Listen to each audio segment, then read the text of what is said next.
8h37, está começando agora a conversa de redação, que tem a participação do Eduardo Costa, do Júnior Moreira, da nossa colunista de economia Rita Mundim, e você, ouvinte Itatiaia, também pode participar pelo WhatsApp do jornalismo, que é o 999967074, mandando uma mensagem de texto. O Eduardo Costa, Minas tem um recorde de mais de 2.000 pacientes na fila de leitos para tratamento de Covid-19. Bom dia para você. Bom dia para todo mundo. É extremamente lamentável, sofrido, doído, mas infelizmente previsível, porque o estado é muito grande, né? No auge da pandemia, na pior fase, sai um secretário de Estado, entra outro. Por mais que fossem afinados, que o que entrou tivesse conhecimento da situação, não é a mesma coisa. E o estado é cheio de surpresas. Agora ficamos sabendo, agora cedo, que em Presidente Olegário, no noroeste do estado, uma torre da CEMIG foi danificada no sábado. A CEMIG precisou desligar ontem a energia para poder fazer lá seus reparos, perdeu mais de 1.400 vacinas. E tal, minha cara Aline, de atira para qualquer lado. Cada um está fazendo cada coisa esquisita. Eu recebi uma ligação agora cedo de um cidadão indignado. Falou: Eduardo, quando o governador fez o pronunciamento da onda roxa, ele pediu aos municípios para que não cessasse o serviço essencial. Mas o que está acontecendo é que cada um faz uma coisa. Tem prefeito do interior fechando o supermercado, por exemplo, por 7 dias. Então está inviabilizando, está uma loucura. De um jeito funciona de um jeito. Nova Lima, para ter um exemplo nosso aqui, Nova Lima é de um jeito, Sabará é do outro, Belo Horizonte é do outro, Vespasiano é do outro. Ontem, Aline, o prefeito de Paraguaçu, lá no sul de Minas, assinou um decreto proibindo que o sujeito compre bebidas em delivery. Você tem que ficar em casa, vai passar lá uns 7 dias quieto, não pode tomar uma cervejinha que ele ama, porque não pode, o delivery não pode levar para ele. E outra coisa que ele proibiu que quem tem alugue um sítio. Meu Deus, o sujeito tem um sítiozinho lá na roça, ele tem uma despesa fixa. Essa é a hora de ganhar um dinheirinho. A família que quer ir para lá quer se isolar, é menos aglomeração na cidade, não pode. Então, eu não estou falando para fazer festa em sítio, estou dizendo que o cara proibiu de uma família ir para lá, mãe, pai, filho, ficar longe da Covid, descansar a cabeça. Então, é um Deus nos acuda, é um bate-cabeça danado, viu, dona Helena? Ô Rita Mundim, na capital mineira, os leitos de terapia intensiva têm ocupação acima de 100% desde o dia 18 desse mês. Bom dia de novo. Bom dia a todos. É lamentável, né, que a gente tenha chegado nessa situação.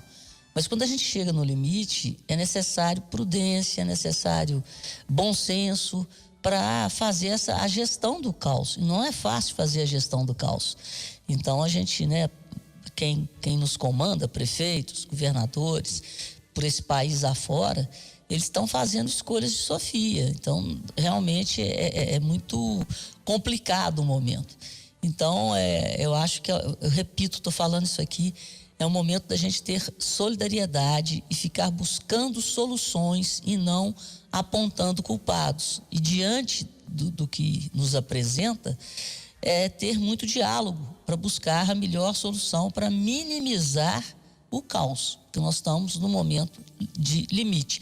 Agora, volto a lembrar que chegamos nesse momento com a colaboração da população, que não respeitou lá atrás, nas festas de Natal, no Ano Novo, no Carnaval, nas férias de verão, todo mundo agiu como se não existisse o vírus. Então tá aí, o sinal não é nem vermelho mais, é roxo. Então vamos daqui para frente seguir os padrões sanitários, os protocolos sanitários, para que essas coisas não aconteçam. Só vou lembrar que nos Estados Unidos ontem, a gestora do Covid acendeu a luz amarela, porque os casos começaram a aumentar 7% nos Estados Unidos, com toda a vacinação que vem sendo feita. Ô Júnior Moreira, o infectologista Unai Tupinambá disse hoje, né, aqui no Jornal da Itatiaia, ele é membro do Comitê de Enfrentamento à Pandemia da Prefeitura, que os pacientes estão sendo entubados no corredor. Júnior. Ô Aline, bom dia para todo mundo, para quem está chegando agora no Conversa de Redação. Esse número de 2.000 pacientes na fila, ele pode ser reescrito, né, de uma outra forma também.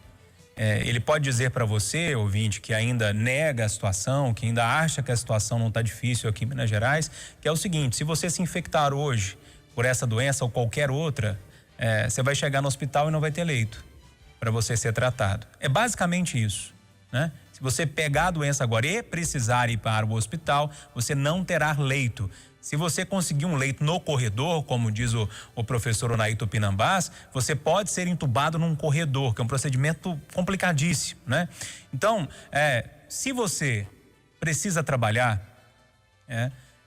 vá trabalhar com muita calma, com muito cuidado, tentando manter as medidas de proteção, né? Não precisa repeti-las aqui, mas tenha cuidado. Se você pode, ou seja, se o seu trabalho permite você trabalhar em casa, né? Se você vai pegar folga nos próximos dias, fique em casa, fique com a sua família, né? Não faça festa, não aglomere, porque a situação não é fácil, ela não vai ser revertida nos próximos dias. Isso é problema que a gente vai ter pelo menos para mais 1 ou 2 semanas. É muito difícil a situação. A prefeitura, as cidades estão enxugando gelo, abrindo leitos e a taxa de ocupação não muda. Então, repetindo, tome muito cuidado, porque se você precisar de um leito agora, para qualquer coisa, tá? Você não vai ter.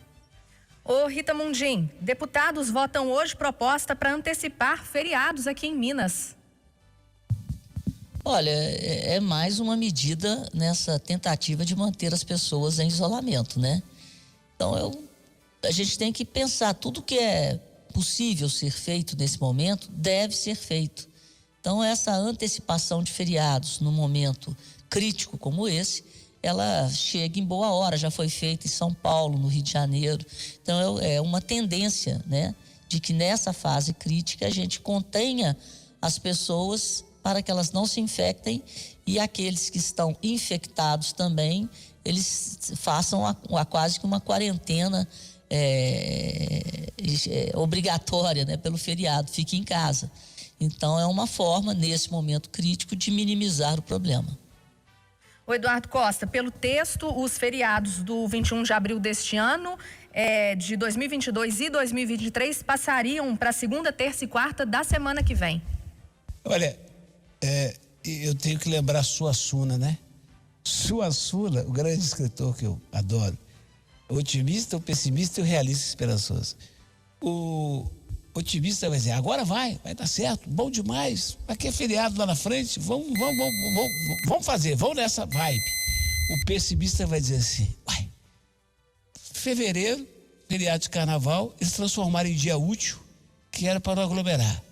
Agora, dia útil, eles transformam em feriado, que é para não aglomerar. E o realista esperançoso aqui, mais uma vez, diz na Itatiaia que é o sentimento dele, não é de hoje.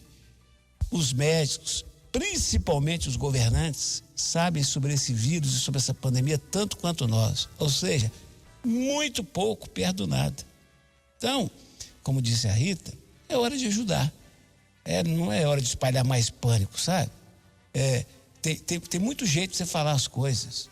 O Onaí Tupinambás, por exemplo, que está prestando um belo trabalho na prefeitura, ele está sempre, provavelmente no afã de pedir às pessoas que se cuidem, ele está sempre espalhando mais pânico do que os outros infectologistas. Outro dia falou numa crise funerária. Nós não vamos ter como enterrar os mortos. Então, é mais fé e menos terror. Por exemplo, parabéns para a Assembleia que vai fazer isso. Demorou, tá certo. Outra coisa que a Bia me mandou um recorde do valor econômico, dizendo que está no valor econômico, que o governo de Minas estuda contratar profissionais de saúde já aposentados. Ótimo. Por um período aí X, né? Ótimo. Outra coisa que também pode acontecer, você chamar os estudantes de medicina, nós estamos vivendo uma hora atípica. O bom é saber que a Assembleia está junto com o governo nesse particular. Depois vem as brigas do ano que vem da eleição, mas nesse momento é a união e paciência. E como disse Rita, parar de apontar o dedo e, se for possível, sugerir alguma coisa legal. E aí, Júnior? Aline, essas medidas, como você mesma disse, foram adotadas no Rio de Janeiro, em São Paulo e em outros locais e não deram certo.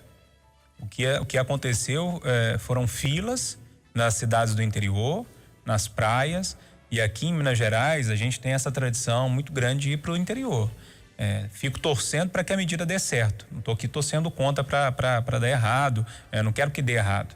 Eu quero que dê certo. Porque eu acredito na boa vontade dos deputados, do governo do estado, em tentar arrumar uma medida para ajudar a conter esse vírus. Mas, na prática, não sei se isso vai dar certo. Eu temo muito as cidades do interior lotadas. Quem é do interior sabe o que eu estou falando. Qualquer feriado, as cidades lotam. Cidades que têm 10 mil habitantes começam a ter 30 mil. E aí o problema fica maior ainda. Você vai para casa do avô, vai para casa do tio, e aí onde que tinham ali 3 pessoas, ficam com 10 pessoas dormindo ali na sala, num quarto improvisado. Não sei, não gosto dessa medida a princípio, pelas experiências que eu já vi e já li sobre outros estados, que aconteciam em outros estados. Tomara que eu esteja errado e essa medida não seja contraproducente, como acho que ela vai ser. Eduardo, o nosso ouvinte Luciano, de Nova Era, está dando bom dia aqui para todo mundo e dizendo que a preocupação dele é que o feriado prolongado, a turma resolva viajar, ir para a praia, aglomerar em sítio, e isso que aconteceu no carnaval. É só a gente pedir. Isso aconteceu. Veja só, é preciso lembrar ele que o carnaval não foi um período de trabalho, de folga, foi de trabalho. Então, isso aconteceu porque as pessoas são irresponsáveis e serão de qualquer jeito. Mas eu acho uma boa atitude. Eu acho uma iniciativa, uma tentativa. Nós temos que tentar, gente, de todas as formas, conscientizar as pessoas de que é preciso mudar o modus vivendi por 2 semanas, 3. Agora vamos para a sessão notícia boa. Gente, o tal do RT, que estava beirando 1,30, está 1,11. Vamos fazer uma forcinha de 2 semanas aí, que ele vai diminuir de 1. Isso vai passar. O mundo não está acabando, não. Depende da gente. Mas não vão falar que está tudo ruim, que não vai dar certo, que não vai prestar, que o mundo já acabou, porque isso gera corrente negativa. Quanto mais de nós tivermos fé, a corrente positiva vai ser útil demais. Fé com responsabilidade e planejamento. Eu queria só endossar a fala do Eduardo, Aline, que eu concordo com ela, como eu disse. E volto, viu, Júnior? Então, aí cabe uma crítica. Vamos criticar o comportamento da maioria das pessoas que não tem o entendimento da guerra que nós estamos vivendo. Se você for para a Ásia, a disciplina asiática, ela é a maior arma ao combate ao coronavírus. Essa disciplina é que está faltando aqui. E essa disciplina passa pelo amor ao próximo. Porque se você respeitar você mesmo, a sua vida e a vida do outro, você não vai para o interior, você não vai ver sua avó. Como às vezes eu recebo um prestador de serviço aqui na minha casa, eu fico 1 semana sem ir ver meu pai, que também está em isolamento. Então isso é questão de cultura, educação e responsabilidade pessoal.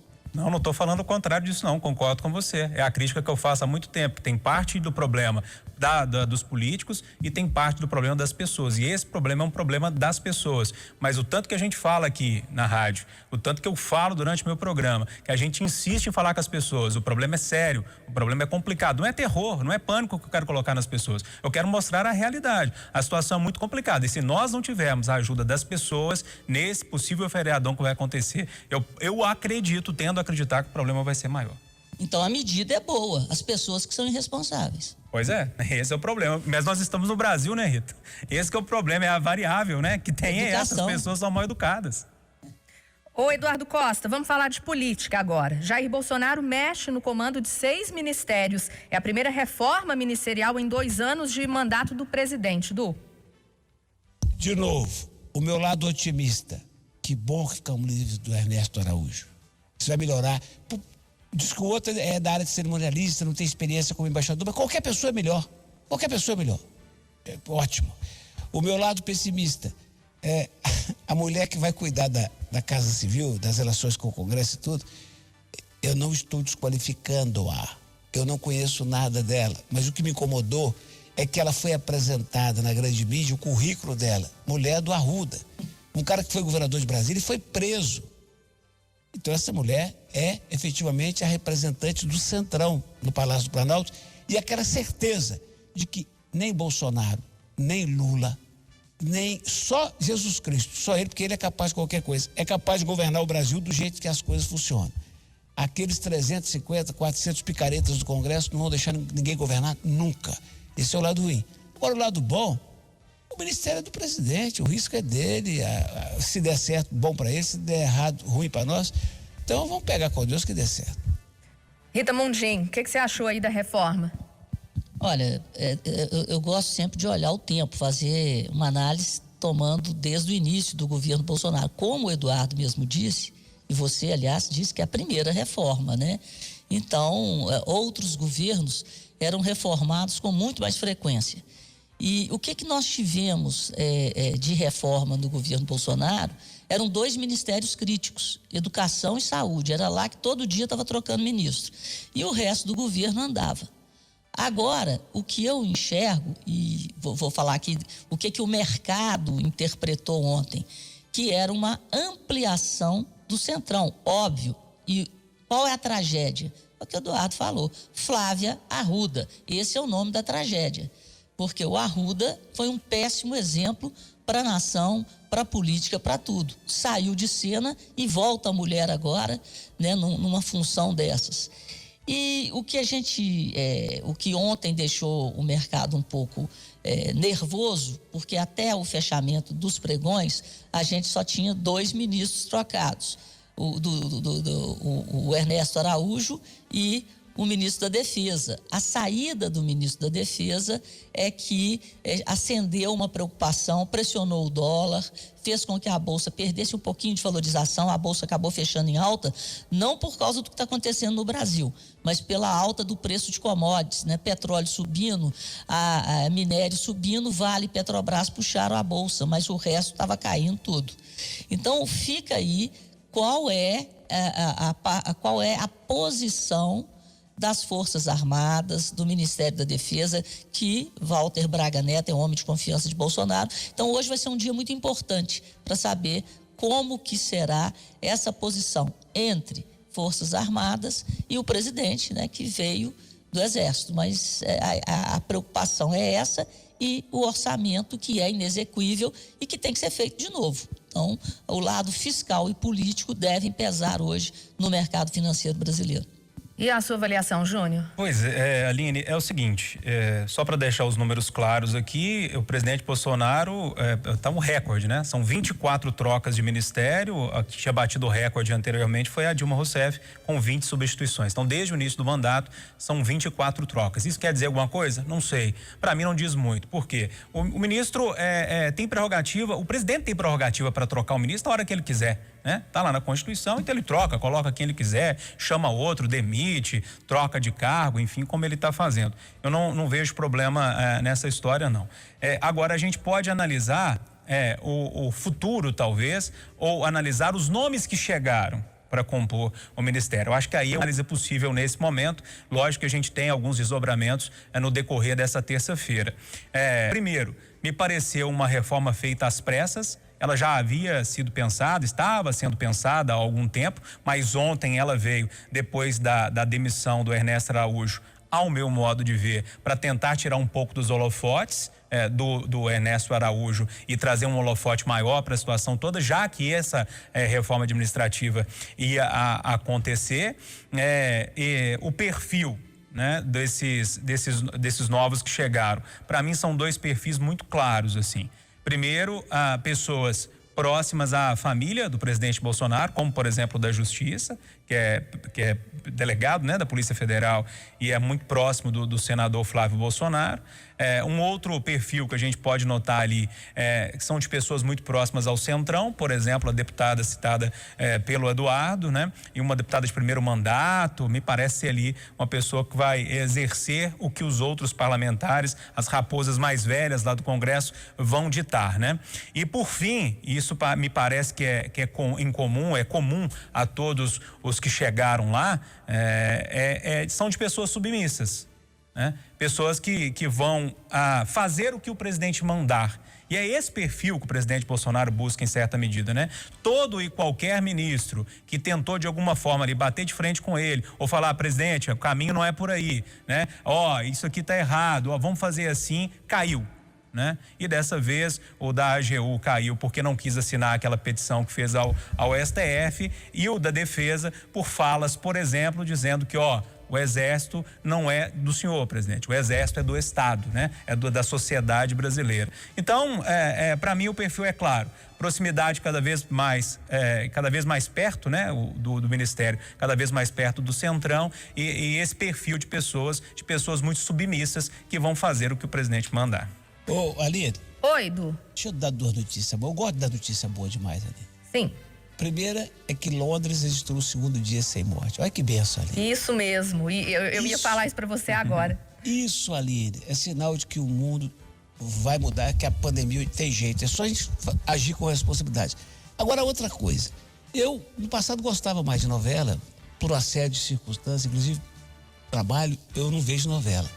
Mas ontem eu sentei lá 9 horas da noite e a Globo, que é sempre muito criticada por sua conduta jornalística, por tudo. Porque quem está em primeiro lugar é sempre criticado mesmo. Estava passando uma novela e aquela Isis Valverde está vivendo uma pessoa que está com a doença, né? Com a Covid. Eu falei com a minha mulher, isso é Covid? Porque ela estava com o respirador, falou, e ela vai morrer. Olha que contribuição gigantesca ali.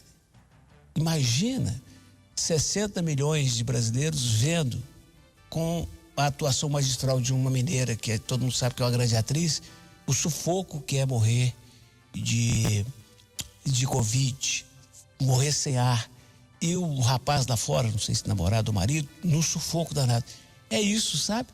Eu acho que isso é levar o susto, sem horrorizar, porque você mostra assim a pessoa. Porque eu já vi gente morrer, sabe, de efizema pulmonar. Você morrer afogado ali, sem ter ar e sem estar dentro d'água, é terrível. E eu queria, então, como o Brasil inteiro fala mal da Globo, mas assiste a Globo, eu que vejo pouco, queria elogiar. Tá bom. Rita Mundim, notícia boa essa de Londres, né? É excepcional, né? Então, é preciso disciplina, é preciso seguir os protocolos e vacinação. E parece que o ritmo de vacinação no Brasil deve aumentar nos próximos dias. Nós já estamos quase chegando a 1 milhão de vacinados dia. E vamos que vamos. E fé, disciplina, né? E vacinação. Acho que essa é a receita. E vamos ficar em casa quem puder, porque o momento é crítico de transmissão. Esperança pra gente, né, Júnior? Comemorar a situação dos londrinos, torcer para que a nossa situação chegue logo, né? E eu tendo a dizer que se esse feriadão fosse lá em Londres, talvez ele funcionaria aqui no Brasil. 9 horas em Belo Horizonte, com a apresentação de Júnior Moreira e Aline Neves. Termina aqui o Jornal desta terça. Bom dia para você. Vem aí o Acirantão.